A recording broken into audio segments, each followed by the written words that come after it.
ఎప్పుడు కుబుసం విడుస్తాను స్కిన్ పోతుంది అని చెప్పారు కదా, అంటే విటమిన్ డెఫిషియన్సీ వల్ల కూడా అట్లా అవుతుంది అలా అనుకుంటే పౌర్ణమి రోజు రావాల్సిన అవసరం ఏంటి? మిగతా డేస్ కూడా నా స్కిన్ అనేది అలాగే ఊడిపోతూ ఉండొచ్చు కదా.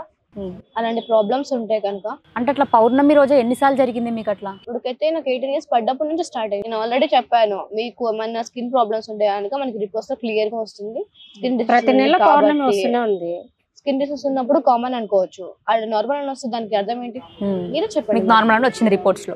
నార్మల్ అని చూపించాను, నేను ఆల్రెడీ ఇంటర్వ్యూలు చూపించాను కూడా రిపోర్ట్స్ అనేవి. ఆల్రెడీ మీరు ఇంటర్వ్యూలు చూస్తే కనుక అక్కడ తెలిసిపోతుంది నార్మల్ రిపోర్ట్స్ అని. ఇప్పుడు యాంకర్ కూడా చెప్పారు, మరి వాళ్ళకి అప్పదని చెప్పాల్సిన అవసరం లేదు కదా. ఒకవేళ ఏమన్నా ప్రాబ్లం ఉంది అంటే ప్రాబ్లం ఉంది చెప్పేసి. ఏ మనిషికి ఒక్కసారి దేవుడు స్కిన్ ఇచ్చిన తర్వాత స్కిన్ వదిలేయడం అంటుండదు. ప్రాణం వదిలేస్తే గానీ ఈ స్కిన్ మనం వదిలేయలేము. ఎన్నో అనర్థాలు జరుగుతున్నాయి కదా భూమి మీద, అవన్నీ కాపాడికి వచ్చిర్రేమో పాపం, వాళ్ళు ఎందుకు కాదనాలే. జర్ర ఆ స్కిన్ ఏందో చూపించేస్తే ఏ మ్యూజియంలో పెట్టి పలానా ఆమె ఇట్లా ఉంది, ఎందుకంటే మరి గొప్ప కదా, ఇంత వరల్డ్ మీదనే ఎవరు స్కిన్ వదులుతలేరు.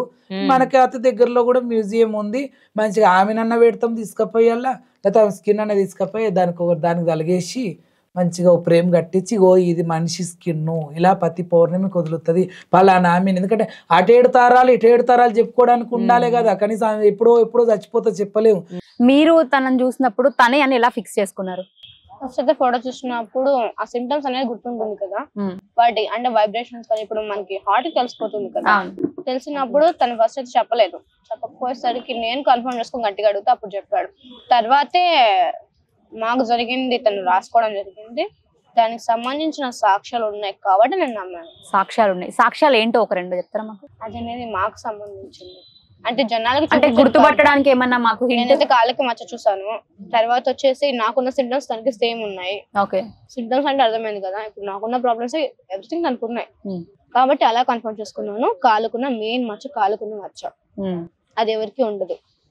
ఇప్పుడు మాకు కనిపించదా? మీకైతే కనిపించింది, నేను ఆల్రెడీ ఇంటర్వ్యూ చెప్పాను కదా. ఇక్కడ గుర్తులు అట్లాంటివి ఏమన్నా? అది ఉందని చెప్పాను, అది మీకు చూస్తే డీప్ గా చూస్తే అర్థమవుతుంది. మనం జస్ట్ పైకి చూస్తుంటే మాత్రం ఇది తెలియదు కదా. ఓకే, ఇప్పుడు మాకు చూసినా కనిపించదా? ఒక్కసారి కెమెరా చూపిస్తారా? ఏదో మచ్చ కనిపిస్తుందమ్మా, చాలా ఎక్కడో చిన్న ఉంది. ఈడ మచ్చ ఉంది, ఆయనకు కాళ్ళల్లో మచ్చ ఉంది, అది నా కంటికి కనబడుతుంది. నువ్వు సత్య సావిత్రివా ఏమన్నా?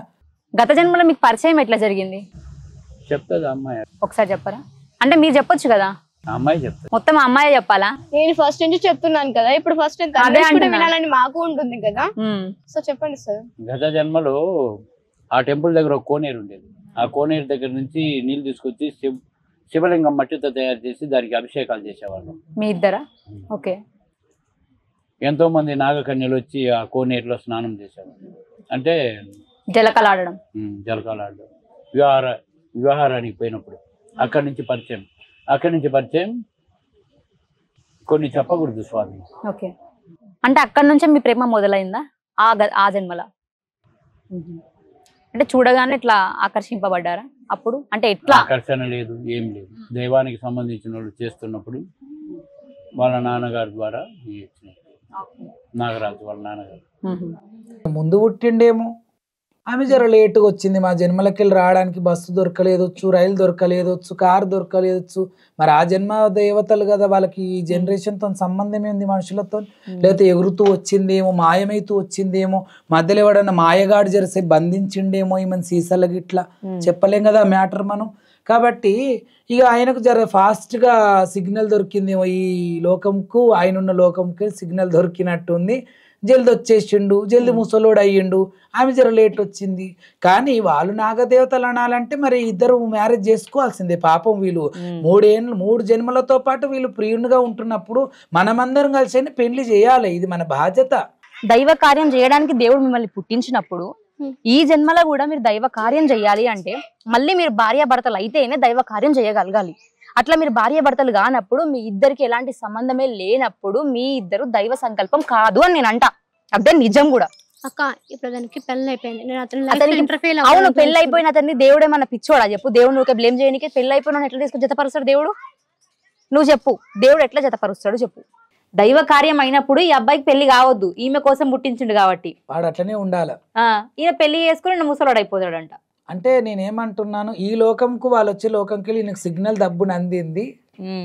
దబ్బుని అందింది, ఎందుకంటే నవ్వొచ్చే విధంగానే ఉంది వాళ్ళ చాప్టర్ కూడా.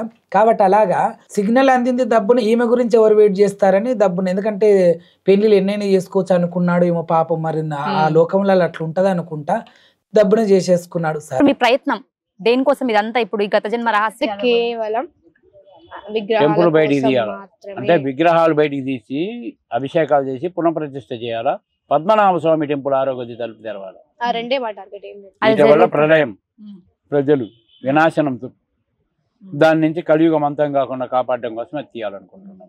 సంబంధించిన ధనం ఉంది, ఆ ధనం గురించి తవ్వించినాక ఇప్పుడు రాదంటలే, తర్వాత ఇంకో 2 days అయినాక వారం అయినాక వస్తానంటుంది అమ్మ. ఇంత నమ్మిన గొర్రెలు అది కూడా నమ్ముతారు కదా ఎక్కడోళ్ళు అక్కడ పోయినాక ఏ కొద్దిగా దవ్వంగా వచ్చేస్తే తీసుకొని పరారైపోతారు, ఏ ఆంధ్రకో ఇంకెక్కడెక్కడనో పోతారు వాళ్ళు. అలా ధనం గురించి ఇవన్నీ చేస్తున్నారు. వానికి వీళ్ళకి కూడా లింక్ ఉందని నేను విన్నా, ఈ మాట అయితే విన్నా.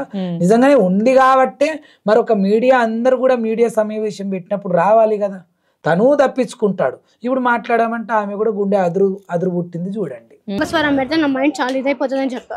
నేను కంట్రోల్ లో మరి ఉండలేదు, నాకు ఎక్కడ అనిపించాలి నువ్వు నాగస్వరం పెట్టినప్పుడు ఒక మైకంలో ఒక ట్రాన్స్ లోకి వెళ్ళిపోయినావని? కంట్రోల్ లో పెట్టి ఒక్కటే మేము కోరుకుండే ప్రభుత్వానికి. అసలు అట్లా కంట్రోల్ చేసుకున్నా కూడా కంట్రోల్ అవ్వదు నాగస్వరం విన్నప్పుడు. మరి నీకు ఎట్లా కంట్రోల్ అయింది? ఇప్పుడు కంట్రోల్ అవ్వదంటున్నారు కదా, ఒక పుట్టు దగ్గర తీసుకొని వెళ్ళి పాము దగ్గరికి వెళ్ళి ఇప్పుడు బూరోదండి. ఇప్పుడు ఏదైనా మీరు మ్యూజిక్ పెట్టారు కదా, ఇక్కడ పాములు ఉన్నాయి కదా, మన పాములు వచ్చాయి ఎక్కడికి రాలేదు కదా. మ్యూజిక్ అంతవరకు విస్తరించలేదు కదా, అందుకే రాలేదేమో. మరి ఒకవేళ ఇక్కడ వరకే విస్తరించింది కదా, అందుకే ఇక్కడ నువ్వు ఒక్కదాని ఉన్నావు కదా మరి అని అనుకునేమో. అంటే నువ్వు కూడా అదే లోకం కదా, ఆల్రెడీ గెస్ చేసి ఉంటాయి మీరు దైవంకి సంబంధించిన మనుషులని.